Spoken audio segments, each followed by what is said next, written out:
Assalamualaikum warahmatullahi wabarakatuh. Waalaikumsalam warahmatullahi wabarakatuh. Bagaimana kabarnya kalian anak-anak? Alhamdulillah. Alhamdulillah. Tetap semangat kan ya? Ya. Semangat pagi loh ini walaupun sudah siang. Iya. Ya. Semoga kita diberikan kesehatan selalu dan rezeki yang lancar dalam mencari ilmu.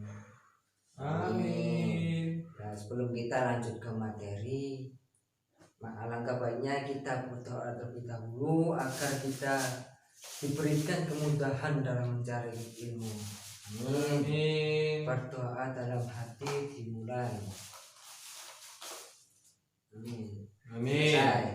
Ya, pada pertemuan kali ini kita akan membahas tentang sistem sirkulasi atau peredaran darah. Sebelum langsung ke sistem sirkulasi darah, saya akan mengulas kembali materi yang kemarin. Materi yang kemarin materi apa yuk? Sistem gerak. Ya benar. Sistem gerak ada berapa? 2. Apa saja? Pasif dan aktif. Ya, tepuk tangan untuk semuanya.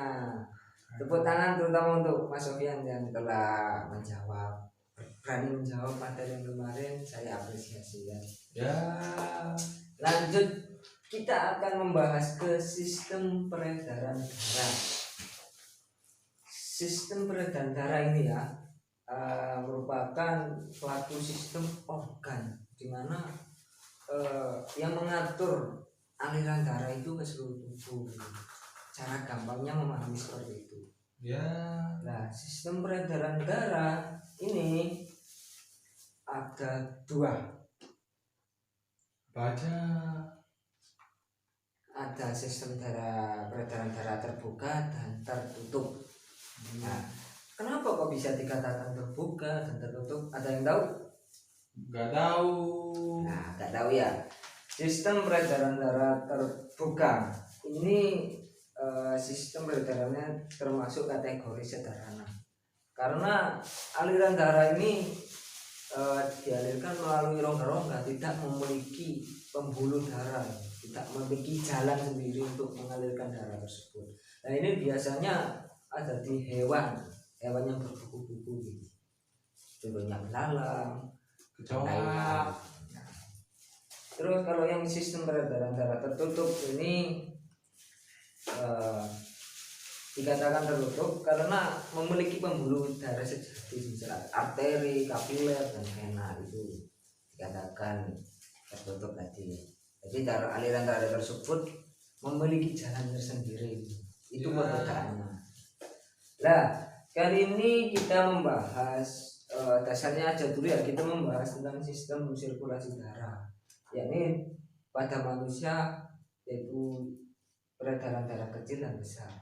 Nanti minggu selanjutnya kita akan membahas itu komponen darah itu apa aja, terus sel darah itu apa, dan lain sebagainya di minggu pertemuan selanjutnya. Karena apa? Kita harus memahami konsep dasar dulu. Nanti pas ketika kita bahas tentang komponen darah dan lain-lainnya itu mudah dipahami, lebih gampang lah.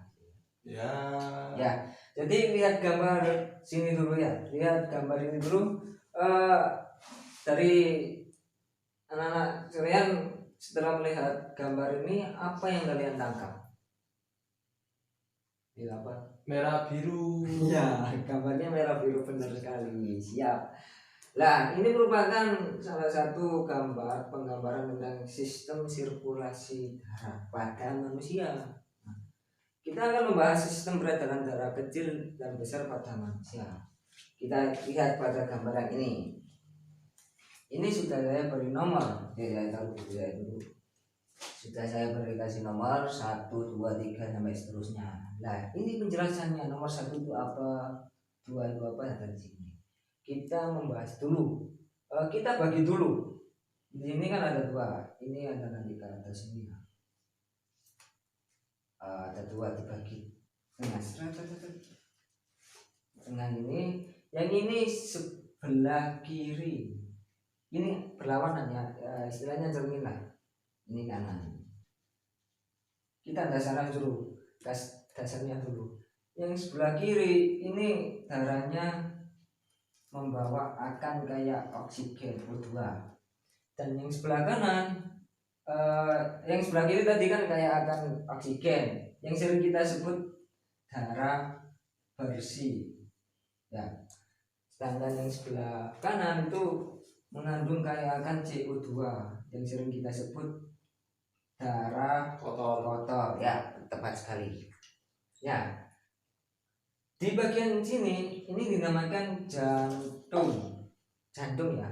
Jantung ini terdiri dari 4 rongga, ada sebelah kiri dan sebelah kanan. Yang bagian atas dinamakan serambi ya, bagian atas untuk ini dinamakan serambi dan bagian bawah dinamakan bilik. Jadi kalau ini kan nomor satu ini dinamakan serambi kanan,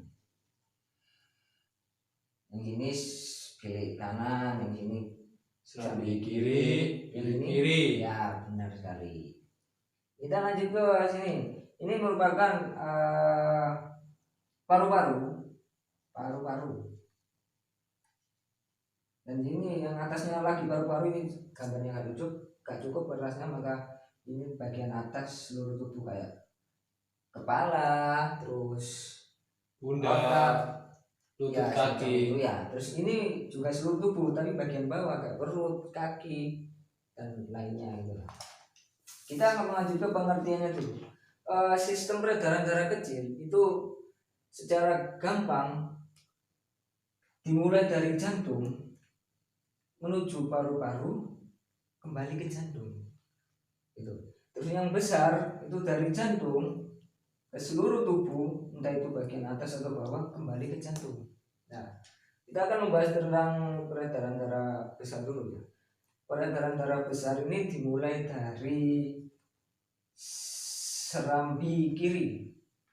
Nah, serambi kiri ini nanti akan dilewati darah sehingga darah ini berada di rongga serambi kiri ini cukup penuh, nanti akan dipompa ke bilik kiri. Nah, setelah bilik kiri ini penuh, akan dipompa ke seluruh tubuh gitu. Seluruh tubuh dengan membawa darah bersih yang mengandung O2 banyak, tadi oksigen. Ya, Ya dipahami sampai sini? bisa. Nah, habis itu dari ini menuju ke namanya nomor 9 ya. Kalau yang ini kan dari bilik kiri. Ya, bilik kiri menuju nomor 9. Nomor 9 ini namanya arteri. Tahu mula arteri kan? Ya. Nanti arteri melanjut ke 10, namanya arteriola.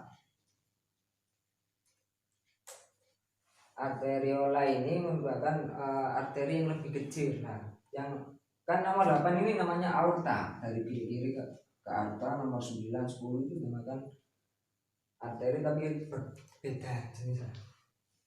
Yang nomor 8 aorta. Kenapa dikatakan aorta? Karena pembuluh darah aorta ini lebih besar lah ruangnya daripada arteriola.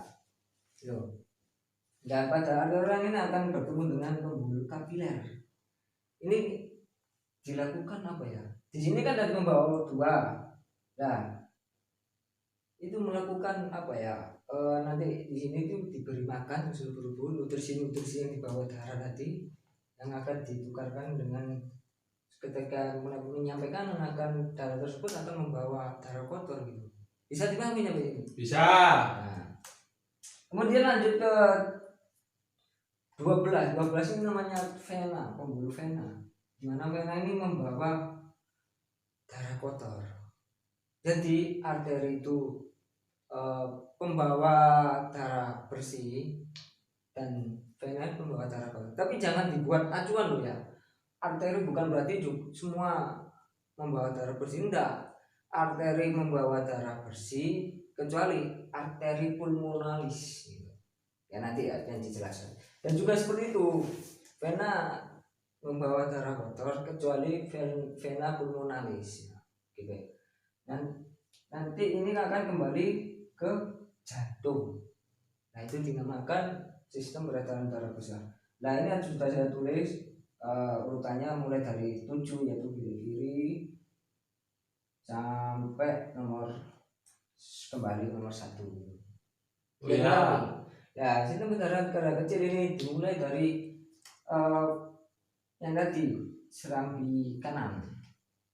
Di situ serambi kanan akan memompa darah kotor ke bilik kanan. bilik kanan akan memompa darah itu menuju ke paru-paru gitu. Menuju ke paru-paru akhirnya kembali ke jantung lagi ke serambi kiri. Ya, ketika nyampe paru-paru akan dilakukan pertukaran gas yang dinamakan difusi. Ya, difusi, pertukaran gas O2 dan CO2 ditukar gitu. Yang awalnya darah kotor akan diberi oksigen menjadi darah bersih gitu. Nah, seperti itu caranya. Bisa dipahami sampai sini? Bisa sedikit. Ya. Mungkin dari penjelasan ini ada ditanyakan? Tidak ada. Nggak ada. Nah, lanjut ya. Iya. Jadi peredaran darah besar itu merupakan dari jantung yang berawal dari bilik kiri dipompa ke seluruh tubuh kembali ke jantung menuju serambi kanan. Sedangkan peredaran darah kecil dari paru-paru yang berawal dari bilik kanan dipompa ke paru-paru kembali ke jantung yang ini serambi kiri gitu ya. Paham kan sampai situ? Ya. Nah, kemudian jantung ini apa ya, antara bilik kiri, bilik kanan, serambi kanan ini sifatnya antagonis, berlawanan. Kenapa? Ketika serambi kiri berkontraksi, maka bilik kiri mengalami relaksasi. Jadi gantian itu, memompanya gantian, nggak mungkin. Gantian. Ya bergantian. Jadi nggak bisa bersama-sama memompa enggak. Jadi jantung ini sifatnya antagonis. Kayak gitu, serambi kiri kanan, bilik kiri kanan. Egois. Ya bukan egois, emang aturannya seperti misal barengan kan nanti bingung aliran darah ini mau kemana. Oh ya. Ya, mungkin materi hanya itu saja yang bisa saya sampaikan. Apakah sebelumnya saya memberi waktu untuk anak-anak bertanya, maka saya akan bertanya dulu demi apakah yang saya terangkan tadi, apakah sudah paham, apakah belum? Ya. Nah, siapa ya? Mungkin dari Mas Sofyan. Ya. Ya Pak. Tadi kan sistem peredaran darah itu ada dua pada manusia ya. Ya. Terbuka yang tertutup. Itu ada apa aja? Ada peredaran darah kecil dan besar. Ya benar. Secara singkat peredaran darah kecil itu gimana? Peredaran darah kecil itu dari jantung ke paru-paru terus ke jantung. Ya benar sekali. Siap. Ternyata sudah dipahami gitu ya. Mungkin anak-anak sekalian yang lain mungkin juga bisa memahami gitu. Karena ini konsep dasar. Soalnya konsep ini saya rasa dari SD, SMP pun SD, SMA sampai SMA pun juga mengampu materi ini, mempelajari materi ini gitu. Ya Pak. Iya kan? Dulu waktu kita SD kan cuma diajarkan darah itu ada darah kecil, besar, nanti meningkat lagi SMP, sehingga SMA pun masih membahas tentang sirkulasi darah ini tidak ada habisnya gitu. Ya. Nah, mungkin ada yang ditanyakan dari anak sekalian? Saya Pak. Ya. Apa-apa? Sofyan ini yang tanya. Ya. Saya mau tanya. Gini. Kan IPA kan memiliki bahasa-bahasa ilmiah, apalagi tentang pembahasan darah ini banyak bahasa-bahasa ilmiah. Ya. Bagaimana untuk pemahamannya Pak? Karena saya sulit dalam memahami suatu bahasa gitu Pak. Gimana ini caranya? Gitu ya. Kalau kita memahami tentang bahasa, ya gitu, kita harus sering-sering membaca dan belajar. Bisa dipahami? Bisa. Jadi untuk menurut apa menghafal bahasa-bahasa kayak ilmiah itu apa ya sering-sering membaca dan harus menghafal gitu. Kayak ini ada namanya sendiri-sendiri, nomor 1, 2, 3, 4 sampai 12 namanya sendiri. Apakah bisa disebutkan sekarang juga? Ya nggak cukup waktunya karena kita bahas ini akan dibahas selanjutnya. Dan oh ya Pak. ya apalagi? Kan gitu, kan gini katanya Bapak disuruh membaca dan suruh menghafal. Gini Pak, karena otak saya enggak masuk ke situ. Ya. Itu dan bukan males ya Pak, dalam membaca sendiri saya sulit juga untuk memahami gitu loh Pak. Jadi sistem saya ini bukan orang suka membaca dan bukan suka orang yang suka menghafal. Itu bagaimana Pak? Nah, ini salah satu kriteria manusia dalam hal belajar itu memahami suatu konsep. Sebenarnya kriteria manusia ini ada banyak dalam memahami konsep. Ada yang hanya sekedar membaca bisa, hanya dengan melihat juga bisa. Jadi tadi Mas Sofyan bicara bahwasanya kalau hanya membaca dan memahami saya tidak bisa Pak, karena saya kurang memahami, kurang menangkap ketika membaca. Jadi Mas Sofyan ini harus mengenali dirinya sendiri gitu. Dengan cara bagaimana agar bisa memahami materi yang telah diberikan. Misal setelah pulang nanti melihatlah video tentang peredaran darah, mungkin bisa Mas Sofyan bisa memahami gitu. Oh ya. Ya dipahami. Bisa. Ya seperti itu. Apakah ada yang ditanyakan lagi? Sudah Pak. Ya.